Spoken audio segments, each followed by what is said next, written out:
I often think about concepts like playstyle and preferences in gaming and game design, which draws me to the concept of games that make you feel bad, sometimes referred to as shameplay. I know that probably sounds like a kink if you've never heard that term before, and I won't fault you for laughing because we're about to trek through some torture today. I often feel tempted to accept any controversial narrative choice so long as the payoff justifies the jarring experience I'm about to be put through, but I don't think that's an apt description of what's actually happening while playing the game. I've always thought of shaming the player as a narrative gambit, something that incites discomfort or self-reflection, oftentimes at the expense of enjoyment from playing the game. It's not a crazy concept that people play games to have fun, and it's not a moral failure to want to play games that you can chew on like popcorn. In fact, anyone that hops off an 8-hour shift that's pretty stressful probably isn't looking to have their worldviews changed. Discussing shame as a narrative tool boils down to two key criterion. Firstly, does the process of shaming the player have the adequate setup? And second, could a similar narrative goal be achieved without utilizing shame? The first question is very subjective, since your writing is going to be garbage for one person and gold to another depending on how people choose to engage with it critically. The second concerns how far outside the comfort zone you push the person, and whether that discomfort can be reconciled with the process of playing the game to its completion. What did you think when you arrived in Dubai? When you'd seen what I had done? Did you think it the work of a madman? Yeah. I thought you'd lost your goddamn mind. Or I hope that's what happened. Oh yes, that would have made things easier, but I wasn't that lucky. If a game wants to shame you for your actions, is there an acceptable scenario where you have no choices, but you understand why you don't have any? Can a gambit like that really work? The most common rebuttal is that it's needlessly sanctimonious or flat-out virtue signaling, but these are just buzzword responses. They don't provide meaningful insight on the structural elements that make or break the intended effect within the story. Yes, sir. A local airborne insurgency has infiltrated the U.S. zone designated as my pants. Sir. Shut up, jackass. In 2012, a German games development studio named Jaeger Interactive released the cult classic third-person shooter, Spec Ops: The Line. The game was a commercial failure owing to numerous release delays and lackluster marketing that left potential players confused about exactly what they were buying into. I want you to picture the landscape of Western media in the 2010s. Movies like Inception and Shutter Island have helped bolster people's appetite for movies that are really unclear in how they resolve the first time around. You have a Call of Duty entry that has fanfiction about mind control and other psychological elements, and James Cameron's Avatar is the highest grossing movie of all time. Media trends were fundamentally different to what we have now. The big gamble with Spec Ops: The Line is that it looks very generic on the surface. Spec Ops: The Line provides no context for its initial conflict. You're thrust into an apparent battle between your squadron and seemingly hostile US soldiers in helicopters. You're carrying out violence without context, an idea that permeates the very foundations of this game and its narrative. You have a minigun that can make anyone in your path look like Swiss cheese, ending life as quickly as you become aware of its existence. Many are split on what they believe Spec Ops: The Line is. Some will say that it's just this self-righteous game that lectures the player about right and wrong in the games that they play. But the majority of the game is just information being thrown at you. What you do in that reflection is generally up to you. It's not a game that's anti-war or anti-violence, those are simply aesthetic representations of its intended objective. On one part, it's grappling with the things that you've done as you rationalize indefensible atrocities. On the other, it's about facing the reality that your would-be heroism was born from selfishness from the very beginning. So why would you tell a story like this? Why make the player feel like shit while handcuffing them to a sinking ship where the only choice is seemingly to turn off the game and recognize that you just paid money for something while you were given something else entirely? A gambit like this risks belittling the intelligence of the audience, since people tend to be adverse to unsolicited advice in reality already, so a game they paid for doing the same thing at a financial cost to them is extremely risky. How we engage with media can dull our tastes a little bit, and I realize that sounds condescending, but I like reading most 6 out of 10 shonen manga in my spare time. I'm not above enjoying some mid, but that doesn't mean I have to pretend every piece of media carries itself with a similar level of sincerity or thoughtfulness, nor should it. COD and Spec Ops set out to do different things, and it's not really fair to compare how they do things and how deep their writing is unless it's like Modern Warfare 2019, which feigns an interest in being narrative driven and dark but fails to say anything meaningful. Having a wealth of options when it comes to the types of media you can engage with is always a good thing. Not everything should change your worldviews, sometimes something just has to put a smile on your face, and that's fine. Gentlemen, welcome to Dubai.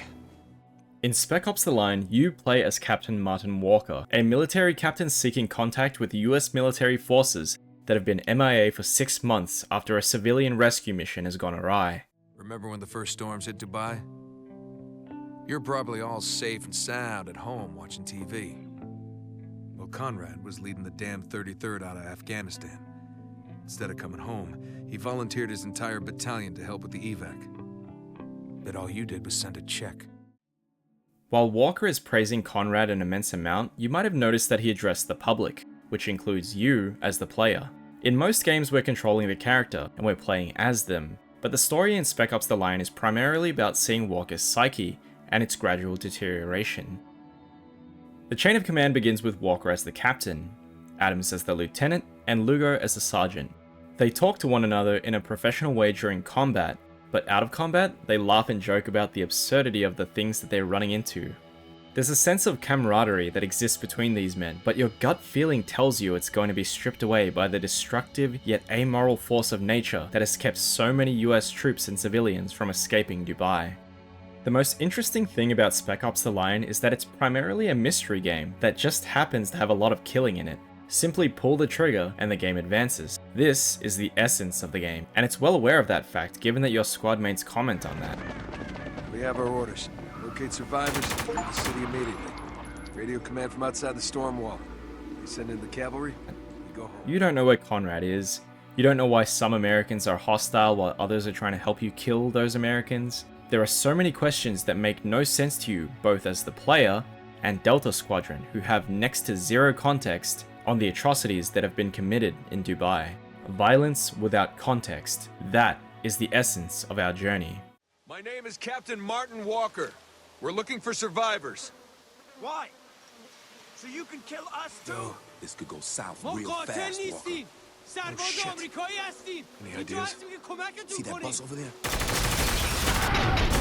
Take him out! They're refugees! Survivors of the storm! That's good, right? So radio command, give them the news. Be my guest.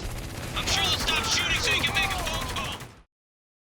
Delta Squad encountered 3 conflicting factions throughout the game. The damn 33rd, who under Conrad's command have gone and committed numerous atrocities to intimidate and control the civilians under martial law, before killing even more of them during a failed evacuation. There's the Exiled, who staged a mutiny after the failed evacuation from Dubai led to the death of over 1,000 people. Meanwhile, the US have stationed CIA agents to arm the refugees and attack both Conrad's damn 33rd and the Exiles who have splintered off from his command. Their endgame in all of this is covering up US involvement in atrocities committed in Dubai. It's not hard to imagine that a rogue battalion of soldiers killing a bunch of civilians would incite unending conflict, oil wars, or maybe even nuclear fallout. Look, the 33rd needs to be stopped. But isn't Gould's revolution just stirring the shit? Hey, he saved our ass back there. And right now, he's all we got.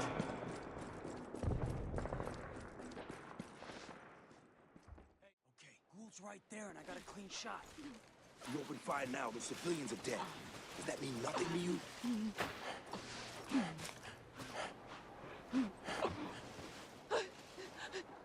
The game bombards the player with illusions of meaningful choices. Do you save the CIA agent, or do you save the civilians? Neither choice really matters, because the agent dies regardless of which one you choose. It's emblematic of the way that missions tend to have set objectives, and you can only go forward by carrying out the core mechanic of the game. In this case, that is killing. It's a subliminal way of showing the player how little their agency actually matters. Lugo and Adam certainly have their own thoughts and opinions, but they're beholden to the chain of command as Walker's subordinates. As players, we're constrained by what the game's code and mission structure allow, an idea that will come to the fore much later in the game. While the narrative structure in early segments are quite bland, players notice that there are very flimsy motivations to embark on a suicide mission to find Conrad. If the Delta Squadron are trying to rescue him, why were they uninformed of CIA operatives already in the field? Am I failing to suspend my disbelief? Or is this story realistic with the exception of our narrative goals? Our protagonists are ignorant of the realities of Dubai and the catastrophe that's taken place here. You're willing to accept the very weak motivations described to you by Walker simply because you lack the context for your journey and any violence that might follow in your footsteps. In the very first chronological mission of the game, you're tasked with shooting people whose identities you don't really understand. You shoot to kill because it's kill or be killed, failing to appreciate who these two conflicting factions really are, rationalizing your violence as merely removing obstacles that stand in the way of your goals. Yes, it's self-defense in the first combat encounter, but Walker and co decide to press forward to pursue answers they're seeking, regardless of how many people will die to get them. The confusion and ensuing bloodshed are somewhat normalized to Delta Squadron. The truths they tell themselves are the ones that we as players are listening to. Why bother questioning what we're doing and whether it's justified? Sometimes stories are just poorly thought out, which doesn't mean it's malicious in its own right. It's not that suspicious for a story to be mindless and jingoistic. This isn't a reflection of your moral character. I think a lot of COD campaigns are cool. Does that mean I want to join the military? It's a weird logical leap to make, at least as a kid in 2012. We're basically going there, learning this, wiping these guys out, learning the next thing.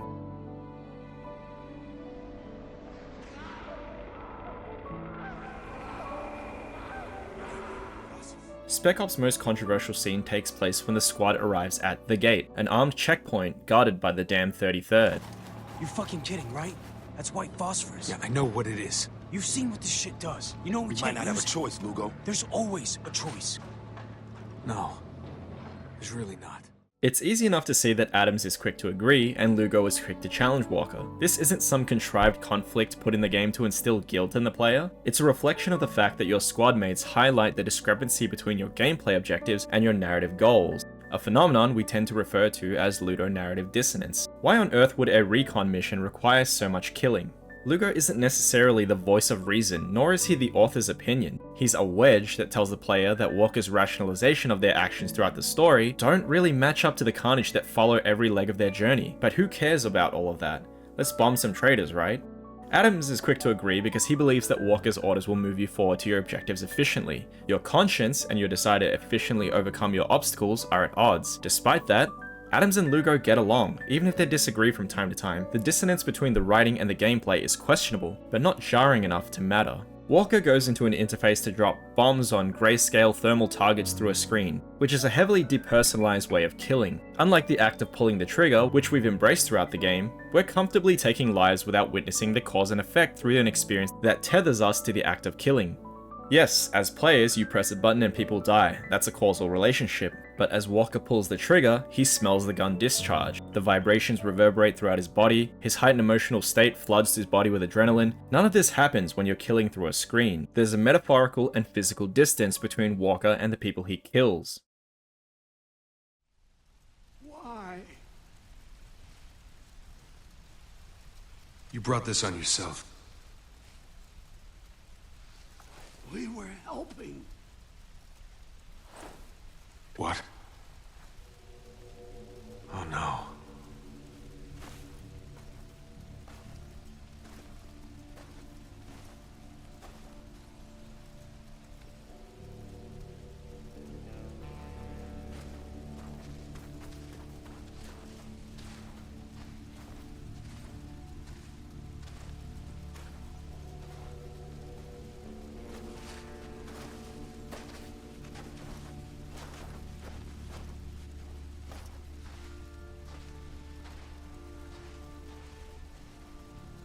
Are those civilians?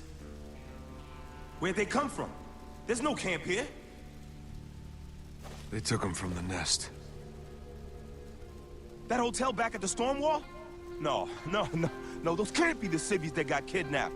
It's not possible. Yeah, it is. That's why Gould stormed this place. He didn't want the gate. He was trying to rescue his people. This is your fault, goddammit! Stop right there, Lugo. But it is! He wouldn't listen! Have a choice! He turned us into fucking killers! That's enough, Sergeant! No! Control yourself! We need to keep moving. 47 soldiers, innocent men, women and children, all killed by white phosphorus. You can't change this outcome, and that's not a bad thing. All the killing you do in the game involves pulling the trigger to move the plot forward. So why does it feel so bad that we torched our enemies and some civilians got caught in the crossfire? The lack of choice in this scenario is highly controversial for critics of shameplay. Why should I endure the emotional barrage from the characters, the loading screens, and the viscera of seeing all of that if I was powerless in creating this scenario? How could the game say anything meaningful if I'm just doing what it told me to, and the apparent moral choice is to turn the game off and walk away? That's not terribly profound, is it? Open your eyes, Walker. I need you to see what you've done. Dubai should have died long ago.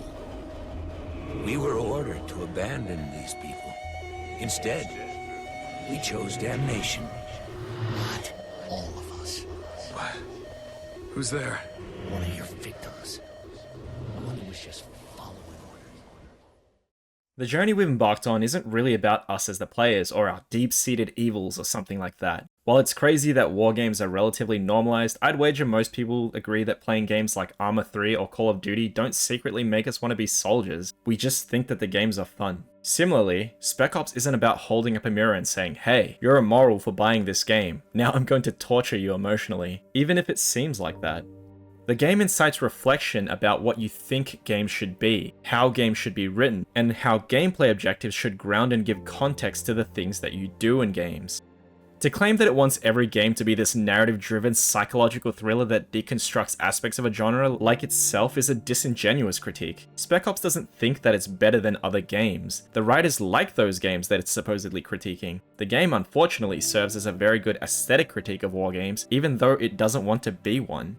The shame you feel is because the success from your mission doesn't give you a conventional reward. You don't get any catharsis or relief, you just get shame and guilt.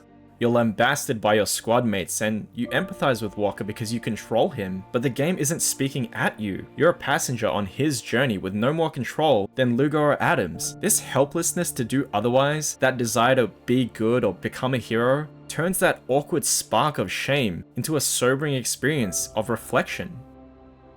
Delta Squadron has killed plenty of people under the questionable terms of engagement. It's easy enough to argue self-defense without ever being critical of Walker's commitment to shifting their goals over and over again as the unknown elements of the story become clearer. Killing innocent men, women and children, and soldiers with excessive force is hard to look at, but the fundamental difference between this kind of violence and the rest of the game is that your character seems more convincing when you have their trust.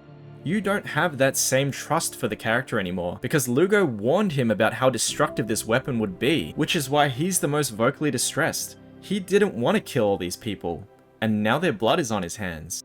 Following orders and an apparent lack of meaningful choice within the paradigm of a military squad has eroded their sense of self. The things they know to be immoral are the things they can no longer wash from their hands. They have no agency. Nor does the player.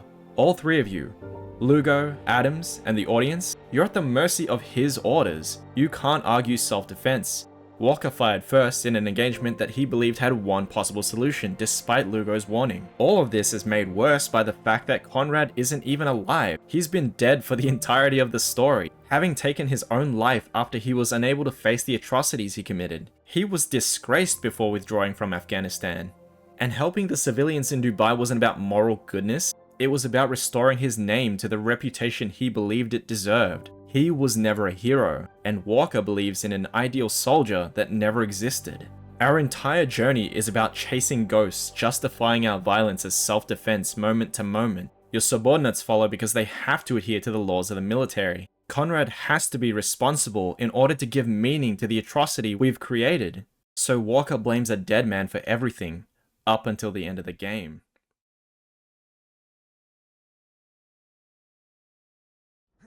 Anyone else feel like we should try talking to these guys again? I mean, we did come here to save them.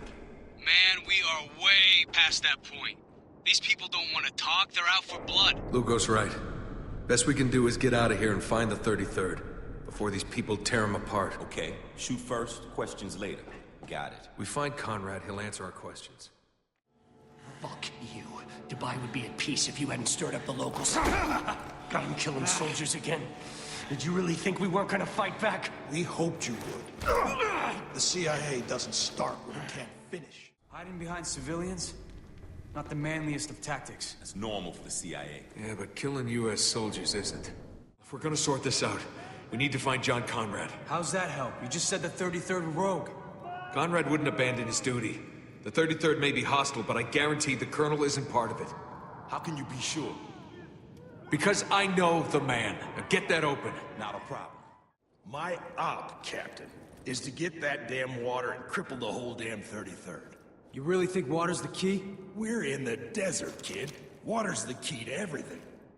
In the story, you team up with the CIA to help stop Conrad, but all you actually do is destroy the water supply of Dubai. But killing isn't what we question. It's whether those killings can even make sense with context. Can we wash our hands of the things that we do if we have just cause? Does the mission make sense because we agree with Walker's rationalization? After replaying the game, I think the game is about how one person's agency strips away everyone else's. The player can't really choose. They aren't controlling Walker. They're just seeing what he does, and they happen to be able to make him shoot.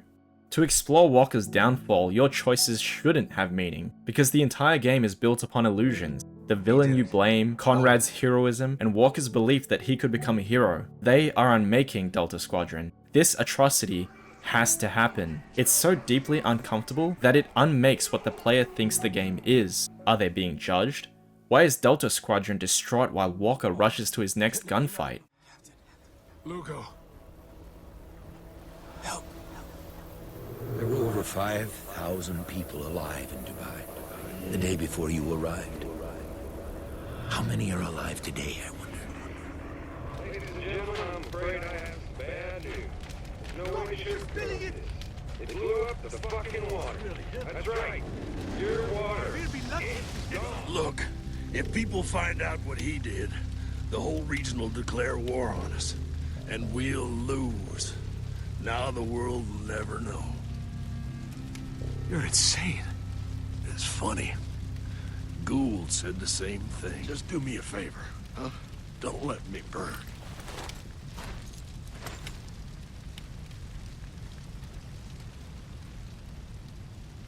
Go on, Walker. Do it. Please. For fuck's sake, Walker. Please. I'm begging you. Wait. Where the hell are you going? Walker! Walker! Walker! Ah! Ah! Ah! One, I don't believe that violent games make violent people, and I don't believe that violent games desensitize us to violence. I do, however, believe that violent games desensitize us to violence in games. And I think that has to deal more with how we treat violence and how we treat our genres, which is that our genres are defined by action, and that action is how you're going to be interacting with the world. It's going to be how you overcome obstacles, how you affect change, how you progress in your goals. If you're playing a platformer, you're going to do all that through jumping. If you're playing a shooter, you're going to do all that by killing someone with a gun.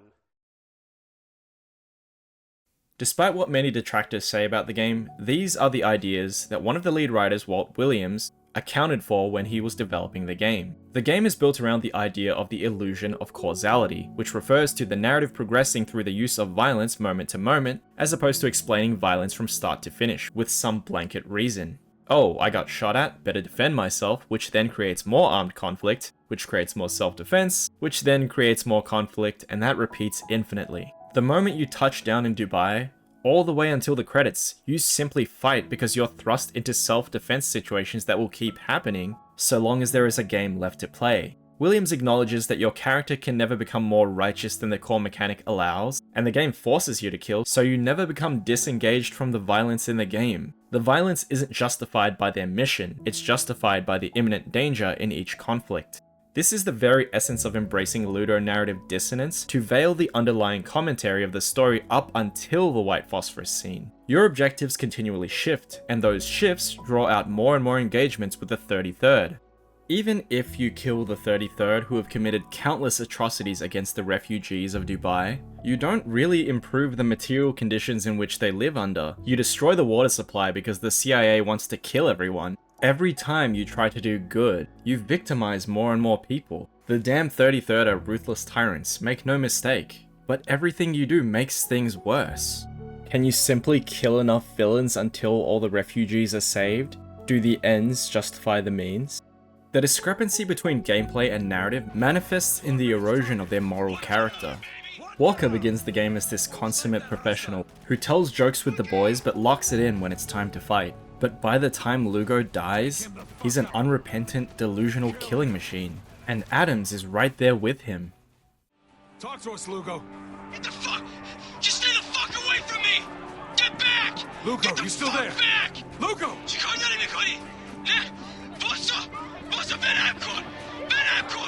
You fucking bastards! Run! The rope! Shoot the rope! Everyone back now! Come on, Lugo. Get your ass up! You heard him! Back up right now! I said back the fuck up! Hurry up, Walker! Breathe, Lugo! They ain't taking the hit! God damn it, breathe! How's he doing? Answer me, Walker! Come on, Lugo! Is he breathing? Move back, or I will open fire! Damn it. These assholes ain't stopping, Walker! They're boxing us in! Damn it, Lugo! You better fucking pray he makes it. Let me take him, Walker. Sir, permission to open fire. I need you to give the word. God damn it. Walker, give me the fucking word.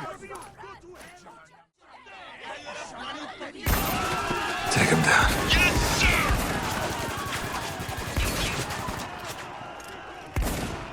That was for Lugo. Shit! Another fucking enemy! Take cover, goddammit! Lugo! You out of your fucking mind? You left me to die! Shit! Open fire! Don't you get it? It's all a lie! No! You no fucking hero! I tried to save you! You can't save anyone! I tried! This is all your fault! Yours! Just fucking die!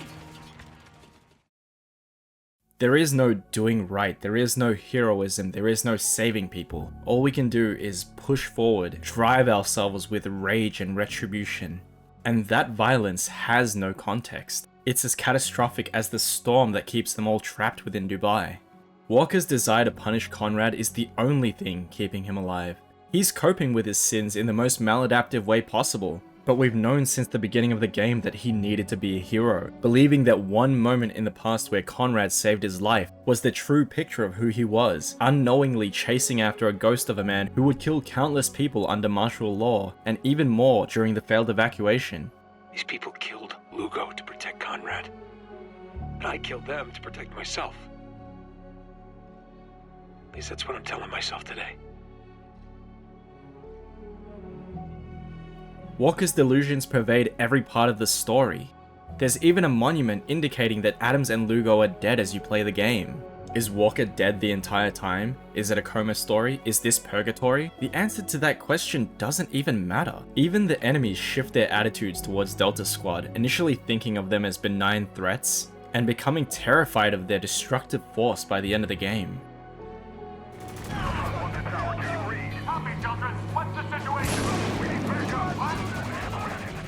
The big caveat of the game is that it relies on misleading you to try and give you an equivalent or superior experience for the money you spent on the game. I understand that this is very presumptuous and condescending by nature, but had they found commercial success and created a cultural phenomenon like Undertale or the average AAA blockbuster, I'm sure we'd be critically analysing far more games in a hugely successful series, as opposed to smiling and laughing about the games that followed.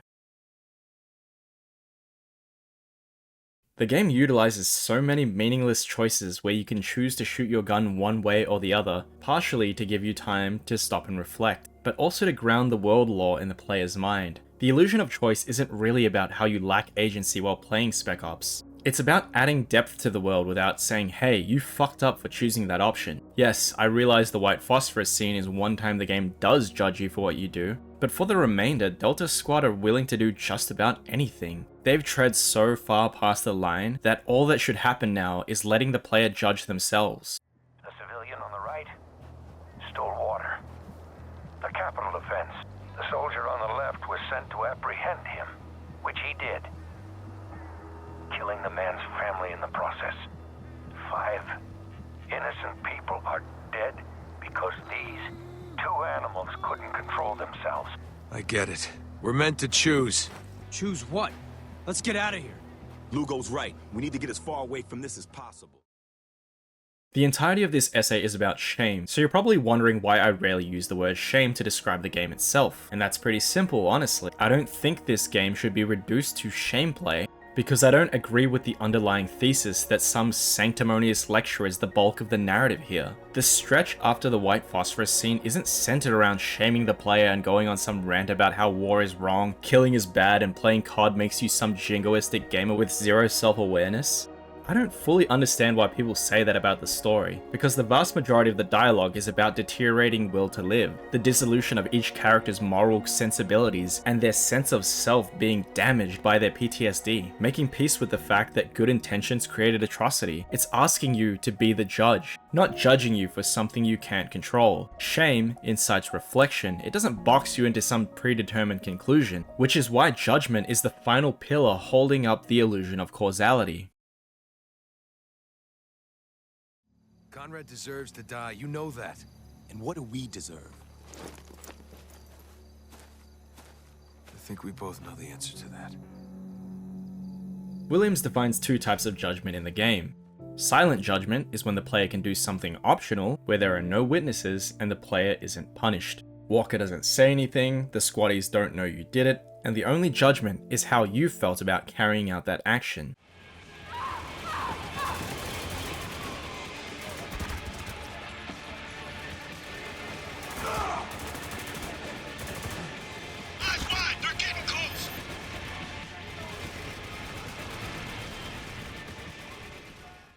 If firing the trigger doesn't move the story forward, would that make you a little uncomfortable in comparison to situations where it does? Some might feel guilt or shame and brace themselves for some retribution that doesn't exist, but they're not going to get that slap on the wrist for it. The game isn't here to judge. It's the deafening silence in response to that senseless murder that could make you judge yourself. There's no moral conclusion in these moments of silent judgment. So what do you think you should feel? Be your own judge. The second type of judgment in the game is called direct judgment, which has to leverage the main mechanic of the game, shooting people. It seems that reports of my survival have been greatly exaggerated. This isn't possible. Oh, I assure you, it is. How? Not how. Why? You were never meant to come here. We have our orders. Leave the city, radio command from outside the storm wall. They send in the cavalry, we go home. What happened here was out of my control. Was it? None of this would have happened if you just stopped. But on you marched. And for what? We tried to save you. You're no savior. Your talents lie elsewhere. This is your fault, goddammit! Stop right there, Lugo. He wouldn't listen! We didn't have a choice! He turned us into fucking killers! This isn't my fault. It takes a strong man to deny what's right in front of him. And if the truth is undeniable, you create your own. What the hell happened? I don't know, he just stopped moving. Walker, snap out of it! I get it. We have to choose. The truth, Walker, is that you're here because you wanted to feel like something you're not. A hero. Lugo! You left me to die! I'm here because you can't accept what you've done. It broke you. Colonel? Colonel, please. What's going on, Walker? It's Conrad. He did it. All of it. You needed someone to blame, so you cast it on me. A dead man. I know the truth is hard to hear, Walker, but it's time. You're all that's left, and we can't live this lie forever. Choosing your ending at the end of Spec Ops The Line isn't indicative of a meaningless narrative, it's the opposite. All the choices are superficial throughout the game, because you couldn't steer the train you're on, but you could walk around and see it from different angles, throughout the game, something feels off about your motivation to do what you do. The increasingly absurd ways you rationalize your violence to give it some context to your squad mates and the player, and at the end of it all, you should only have one real choice. What fate does Captain Martin Walker deserve after everything is said and done? I'm going to count to 5, then I'm pulling the trigger. You're not real. This is all in my head. Are you sure? Maybe it's in mine. 1. No. Everything. All this. It was your fault. If that's what you believe, then shoot me. 2. I didn't mean to hurt anybody. No one ever does, Walker. 3. 4. Is this really what you want, Walker? Will you pin the blame of all the deaths and carnage you've created on your journey on Conrad?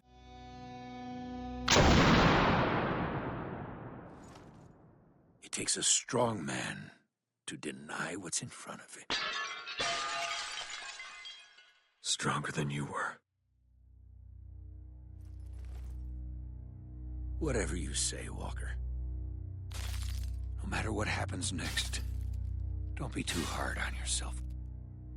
Even now, for all you've done, you can still go home. Lucky you. Or will you take your life and atone for what you've done? So be it. 5!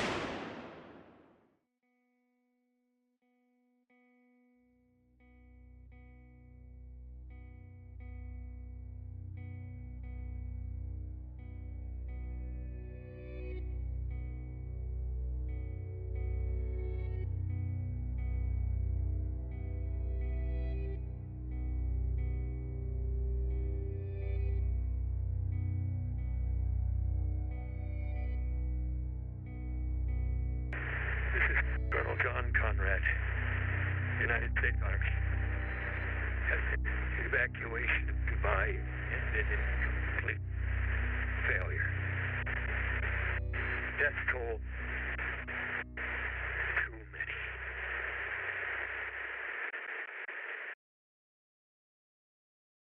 There is no right answer, and you're given every choice because the act of judging Walker after everything you've seen through his eyes is something that only the player can do for the first time in the game.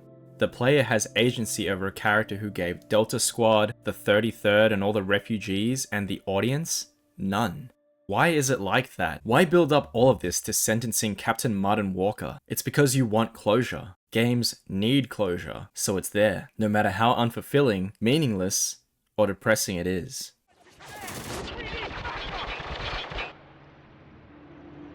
Remember back in Kabul, John? Before things got bad? We were talking. About nothing, really. I said something about going home, and you said... Home? We can't go home. There is a line men like us have to cross. If we're lucky, we do what's necessary and then we die. No, all I really want, Captain, is peace.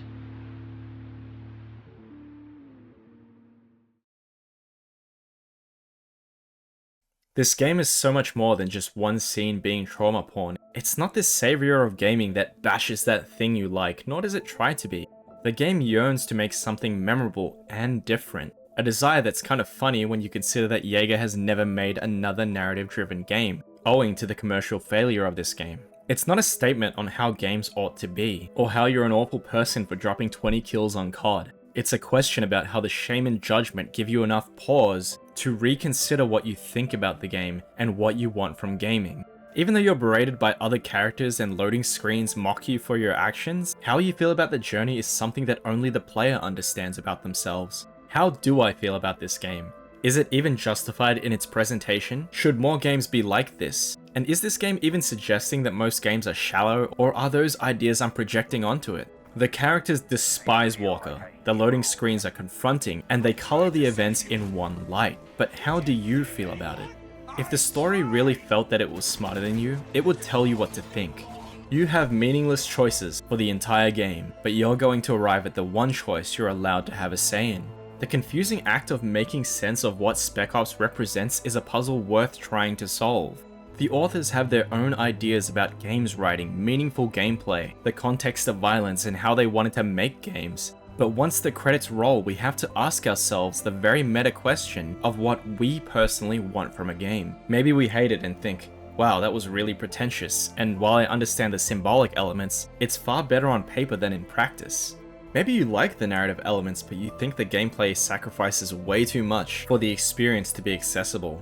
The emphasis in Spec Ops is not why choices are meaningful. It's about giving meaningful context and consequence to the actions carried out in the story.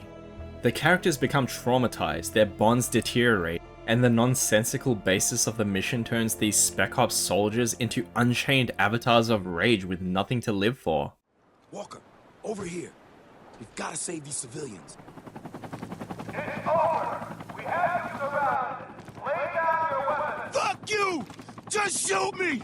I'm standing right here! Come on! Secure the building! Shoot me, goddammit! Fucking shoot me! This is your last chance, Walker. Surrender, or my men will cut you down. Don't you dare! Well, fuck you then! I didn't come this far to surrender. It's the only way inside.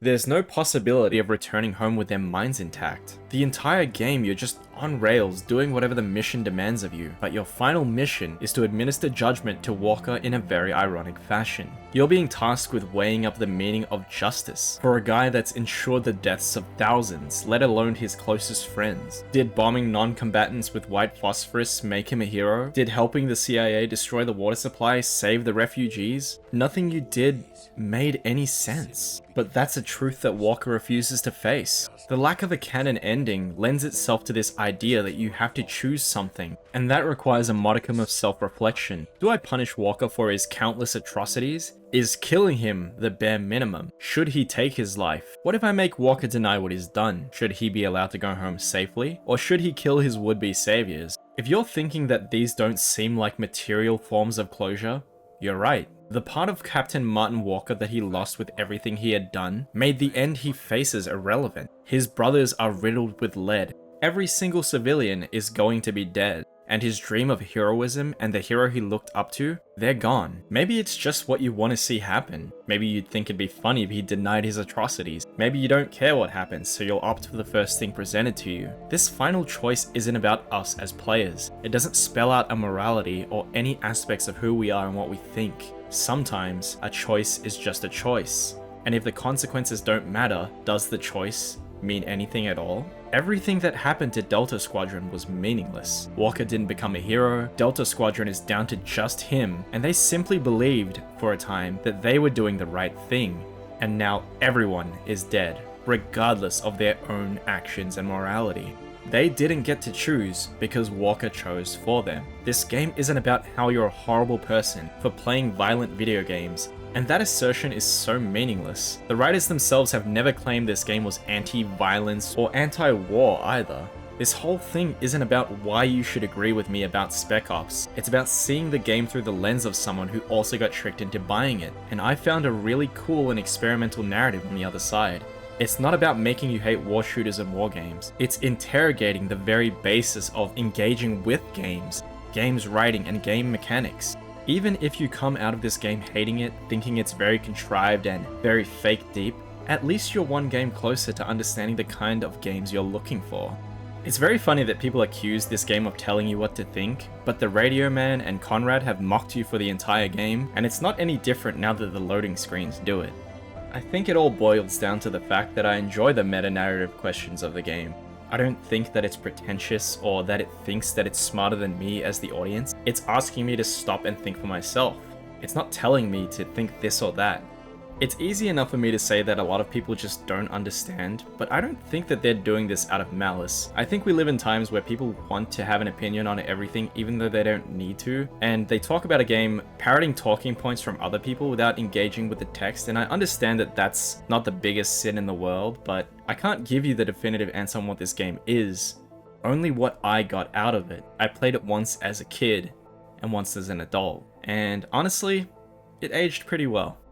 The shame in this game urges you to ask uncomfortable questions about the meta-narrative, as opposed to prescribing you the author's vision for what you should think. If this game really did think it was smarter than you, why are we still talking about it now? It's probably difficult to believe that this game encourages pretty open-ended thinking about it, because many people will tell you that it thinks it's smarter than you and it's trying to shame you into a predetermined outcome, but that's not what it does at all. When you judge Martin Walker, that choice doesn't have to mean anything. A lot of it falls to the player to say, what is meaningful to you? What isn't? We're meant to choose. Choose what? Let's get out of here. Lugo's right. We need to get as far away from this as possible. None of the endings in the game, to me, feel very satisfying. Not because they're poorly written, but they're defying the conventions of a really neatly wrapped up story that we can feel comfortable about saying, yeah, I don't have any more questions. The reason the endings feel so unfulfilling is because you spend the entire game chasing after some justification that'll validate, vindicate you for the things that you've done. It's Conrad. He did it. All of it. So the player chases after ghosts just as much as Walker does. And if that doesn't compel you, that's fine. Everyone is different. But I really appreciate how it uses shame to make you stop and think about these things from a meta perspective, even though it's probably going to suck if you play it today.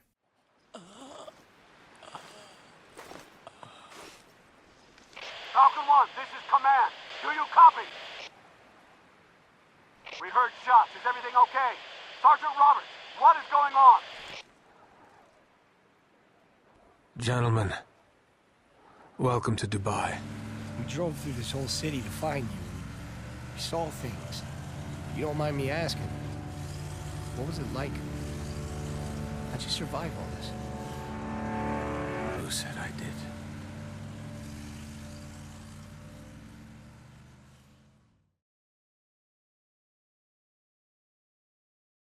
There. Can you see it?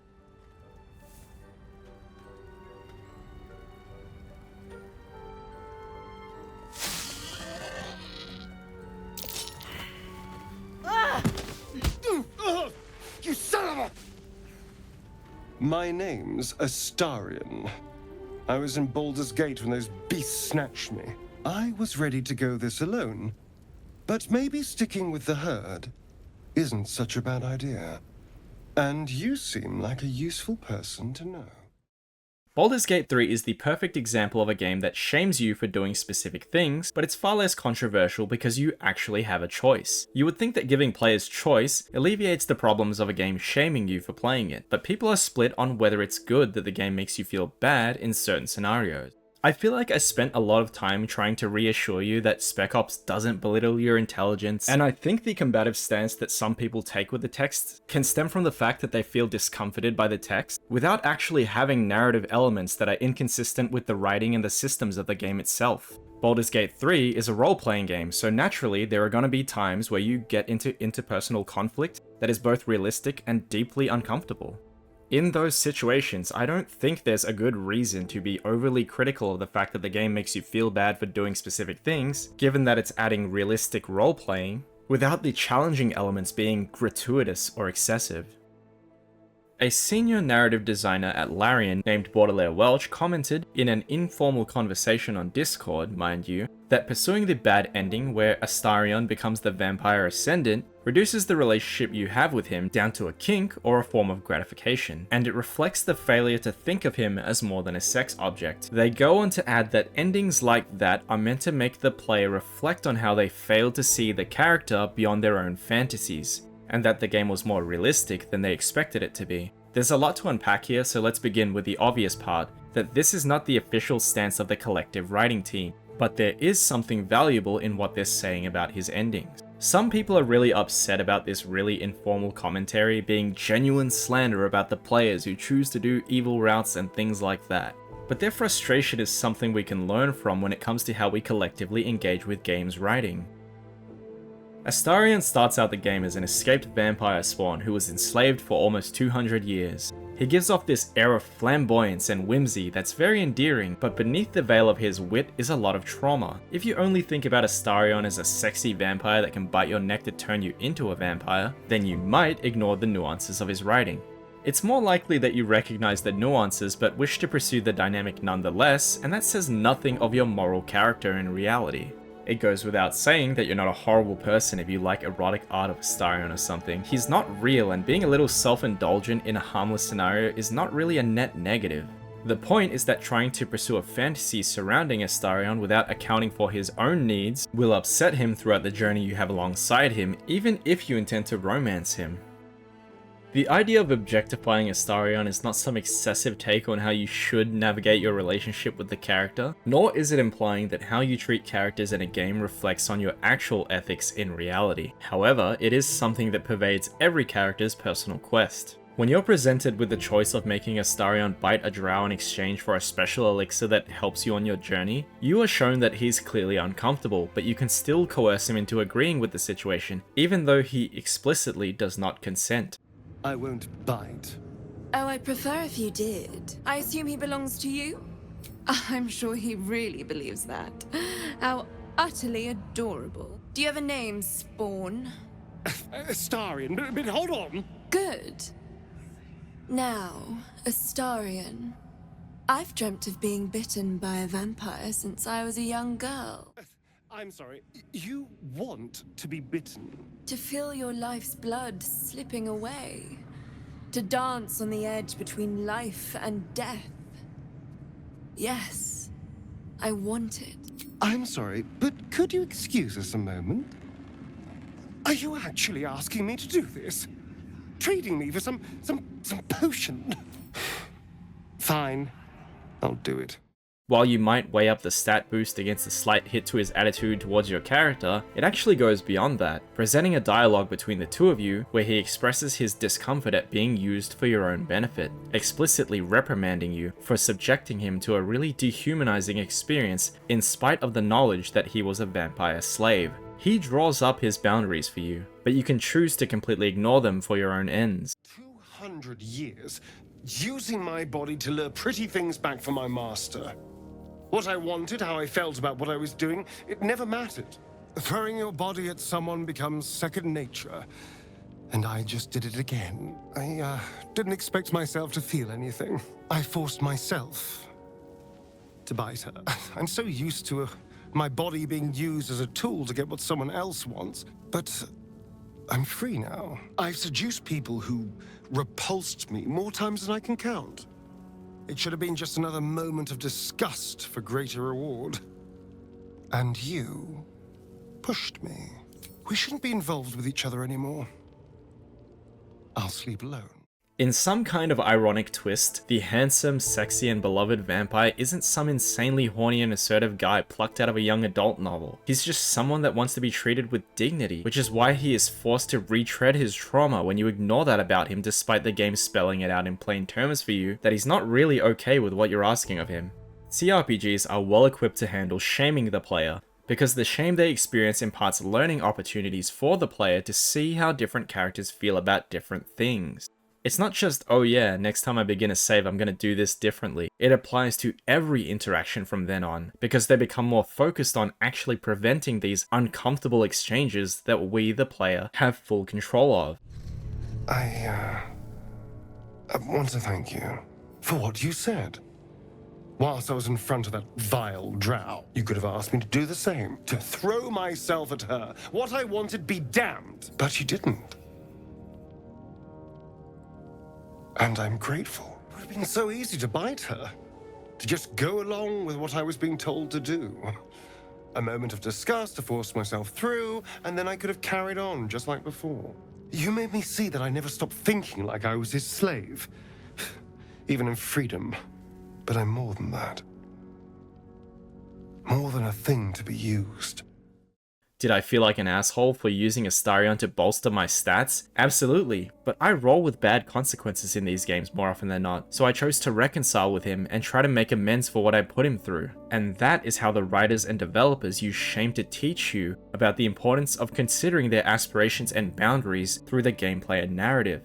To us as players removed from the world of Faerun, we're able to make a calculation of mild discomfort and a loss in attitude with Astarion as a worthwhile trade-off for a permanent increase in stats. From a gameplay perspective, yeah, you stand to gain a lot when it comes to the stat bonuses associated with strength rolls, so your strength aspected character is going to gain a lot for the rest of your journey, but it gives you insight into the emotional turmoil you've put him through. The discomfort and shame that the player is slapped with isn't to humiliate you, it's to show you that the world isn't trying to be realistic in every sense of the word, but it wants to have believable social and power dynamics between people, which serves to enhance role-playing.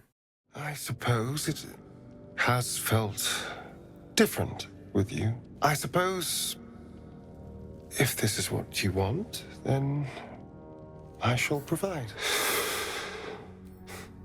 It's almost funny. This is all a game to you, isn't it? No matter what I say, it doesn't matter. Not if you get what you want. I didn't know how to say no. But I do now. For as long as I can remember, I've been used by others. Controlled. Puppeted for someone else's pleasure. But not anymore. Whatever we had, whatever this was, it's over. A person who's lived as a vampire slave for almost 200 years, used like a tool and nothing more, it's good that you're made to feel bad about crossing that boundary, because it reflects his life experiences and how you actively stand in the way of the life he'd like to lead. You're the one from the tavern. You smiled and joked and got me drunk. No. You're dead. You called me so many sweet things. My name sounded like a lyric on your tongue. Sebastian. You remember me. You were handsome. Shy. You'd never been kissed. You taught me how. And then you destroyed me.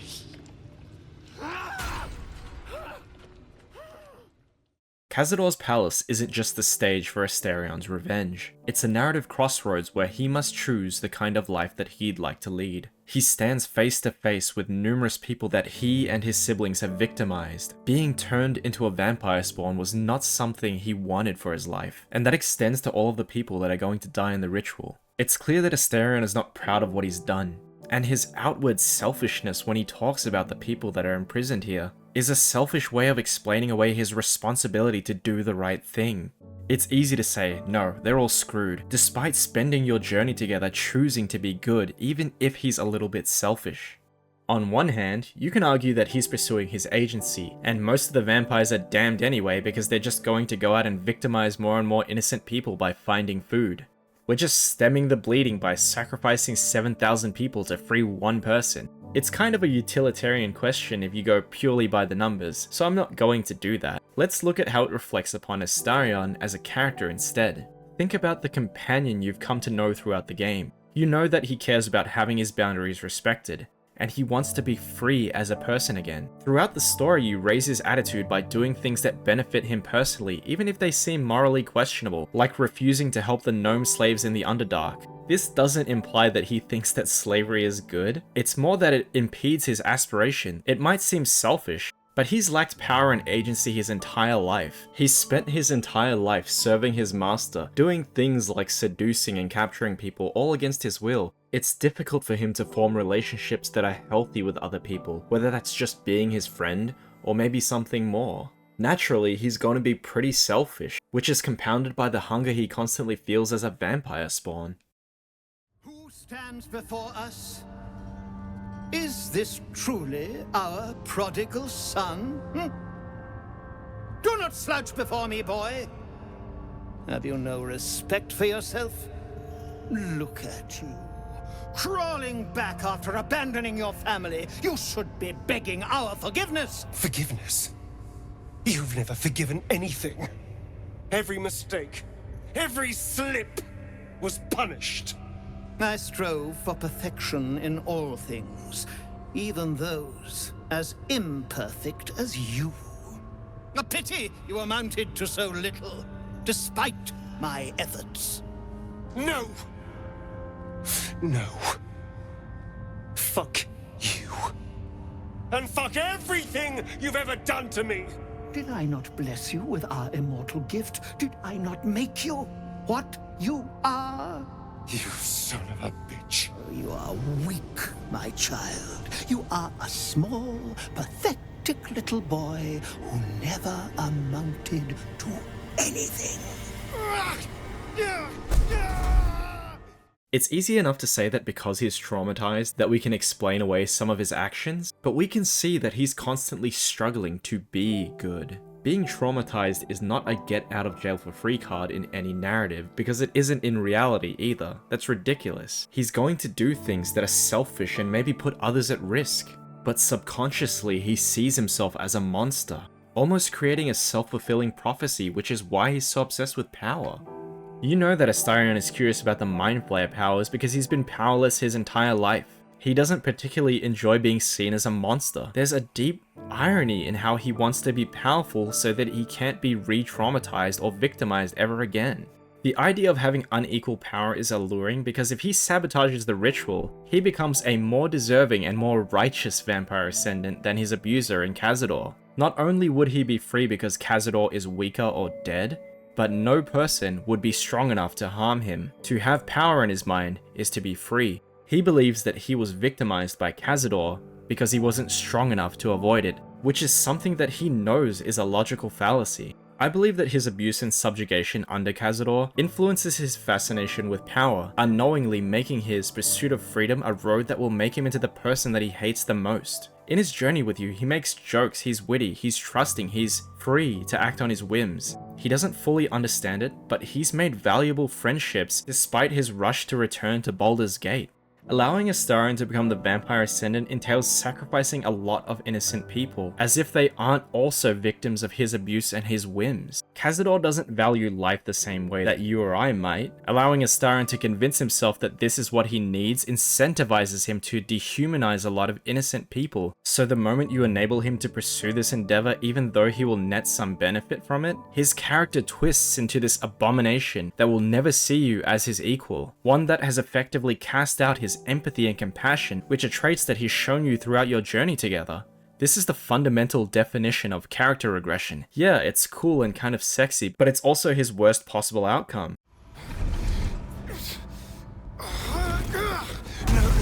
No healing sleep for you. Wake up! Get your hands off me, worm! I'm not the one in the dirt. One last thrust. And I'll be free of you. I'll never have to fear you again. But if I finish the ritual you started, I'll never have to fear anyone. You are simply a means to an end. I made you to be consumed. I am so much more than what you made me. I can do this, but I need your help. You can see the fear in his eyes, but also the hunger. The thick smell of blood in the air and the promise of power being so close is intoxicating to him. All he can see is the power of the ritual and the freedom that power brings.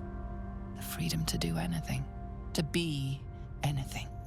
If you use a skill check on him, you learn that he's not even enthusiastic about his decision. He wants to be stopped from his self-destruction. The ritual casts aside everything that he stands for and values, all so you can become his spawn, so he can walk in the sun, and it thrusts him into this bizarre conception of freedom that has more in common with a paranoid mafia boss than it does with a person who just wants to begin healing from their difficult life. You will be consumed, and all the power you've lusted after will be mine. At the cost of a lot of lives. It's not worth it, Astarion. Yes. Yes. I see it. Oh, no! No!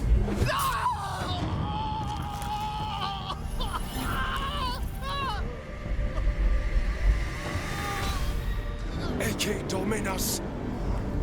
Has animas offero in sacrificio. No! This isn't the way! Don't you dare! I can feel their power flowing into me!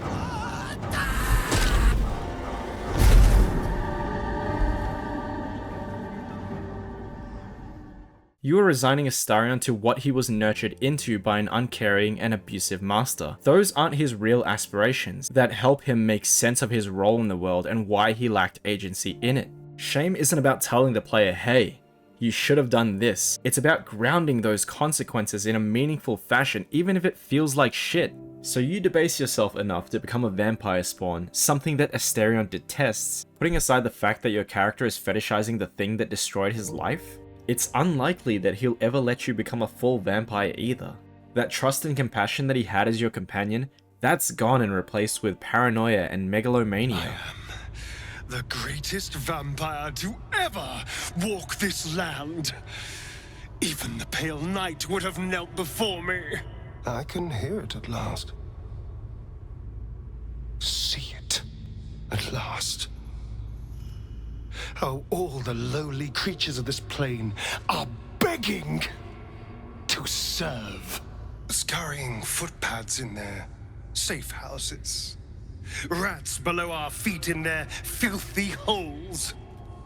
The crows in the night above.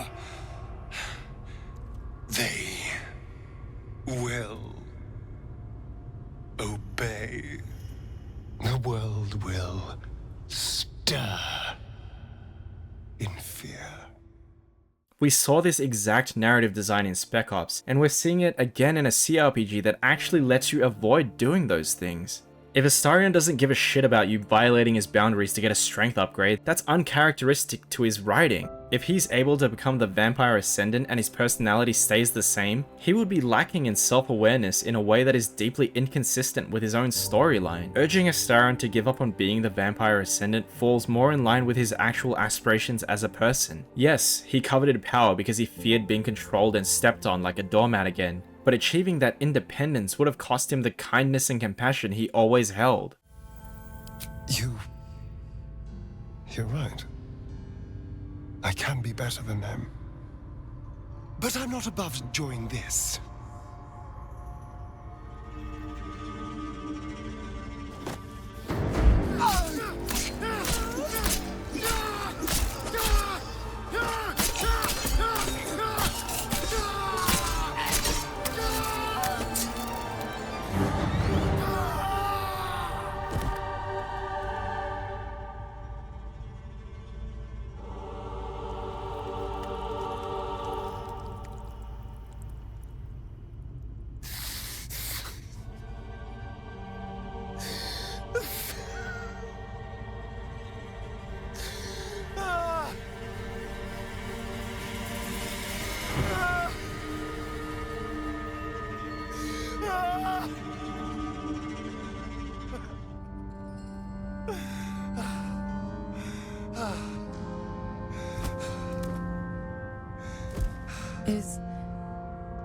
Is it over?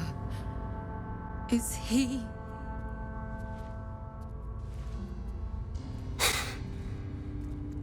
Yes. He's gone. What does that mean for us? You can do whatever you want. Sounds terrifying. And it is. But there's opportunity in it too. You can hide here, living in the shadows like parasites. Or you can be more than what he made us to be. You can choose differently, of course. But the consequences are on your head. And what does it mean for them? Now, that's a better question. 7,000 spawn, from ancient conquests to stolen children. The poor wretches in the cells are innocent. They shouldn't have to suffer just because I lured them here. When Astarion kills Cazador, he cries out not in catharsis, but because Cazador's death doesn't undo any of the pain inside of his mind. It doesn't erase the contract on his back. He shouldn't have the right to weigh up who deserves to live, just as Cazador never had any right to rob Astarion of a life. There's so much that he's never been allowed to feel that he's terrified of feeling, because trust after a lifetime of subjugation doesn't come easy. All that anger, all that pain, all the trauma, it doesn't disperse just because his abuser is dead. He still has to live to heal through his trauma, and that's terrifying to him. That's it. He's gone. After all these years, these centuries, it's really over. I'm glad you think so, because I'm not so sure. I just feel numb. What I've lost. What I've gained. It's all so much. At least now he can have silly aspirations like buying a beret or growing out a mohawk or something equally stupid. I give those examples because he should be allowed to want stupid things, because daily life isn't about living in fear. It's learning to live beyond that trauma and his past experiences. It's never going to be as simple as building a bridge and getting over it, but he has the courage to try. And that's why it's his good ending. Even if he can never walk in the sun again, at least he has friends and memories worth cherishing. Not to mention a future of unknown possibilities. That's strange. Knowing I'll never hear Cazador's voice again. Knowing it'll never command me to bow against my will. I'm free from him. Forever.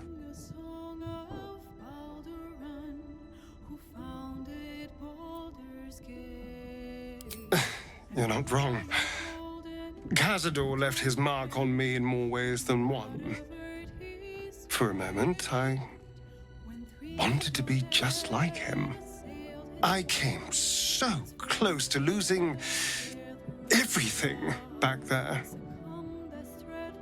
To losing myself. Back at the ritual, all I could see was the power on offer and the safety it promised. I was so blinded by it. Just as Cazador was. But you saw something in me. Someone else I could be. Someone who could break the cycle of power and terror that started centuries ago. You saved me back there. I may not have appreciated it at the time, but I do now. Thank you.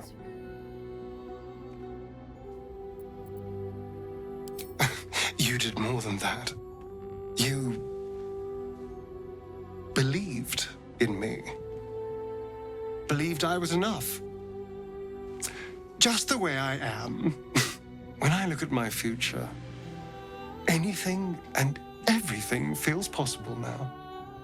You saved me from myself. And let me walk a new path where I can be free. Truly, honestly free. This is a gift, you know. Thank you. I won't forget it. Shaming the player for their narrative choices makes sense. Every character has their own alignment, their own goal. It's only natural they're going to have differing opinions on how things should go. When you navigate the relationships between the companions, you have to think about the power you hold over them because they should be your equals, your companions, your partners. You are always told directly when you're frustrating someone's aspirations. Sometimes you'll run into scenarios that would be tantamount to character regression.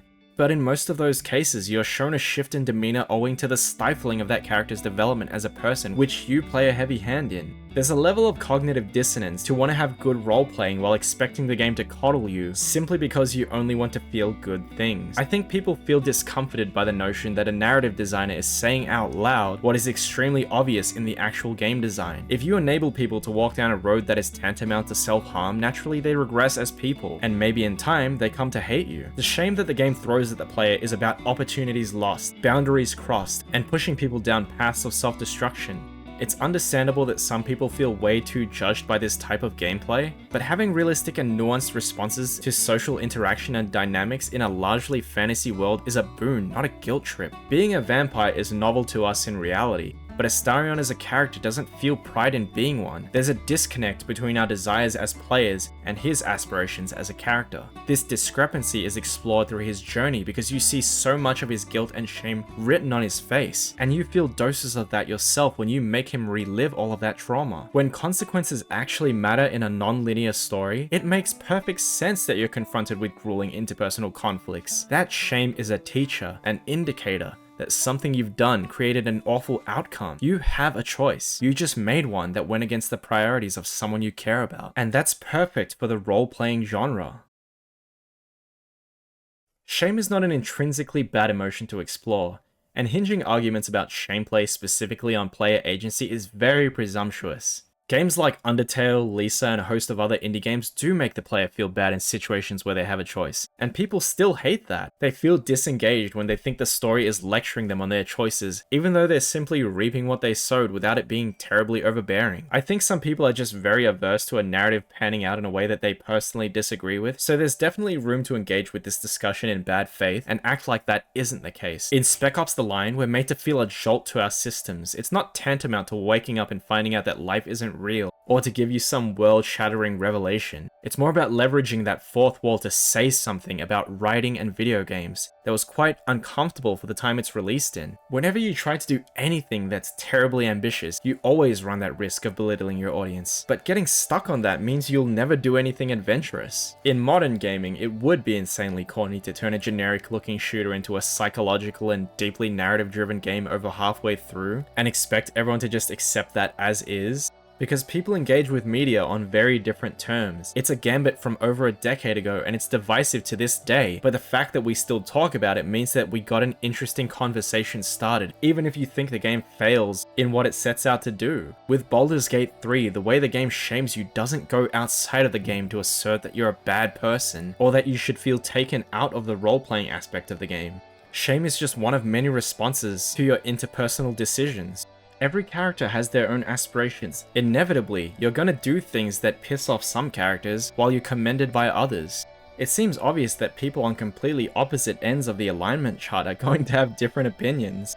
It's not about engendering shame and guilt to make you think that you're a bad person, and it's kind of absurd to assert that it is. Shame is just one of many uncomfortable feelings that I welcome in gaming.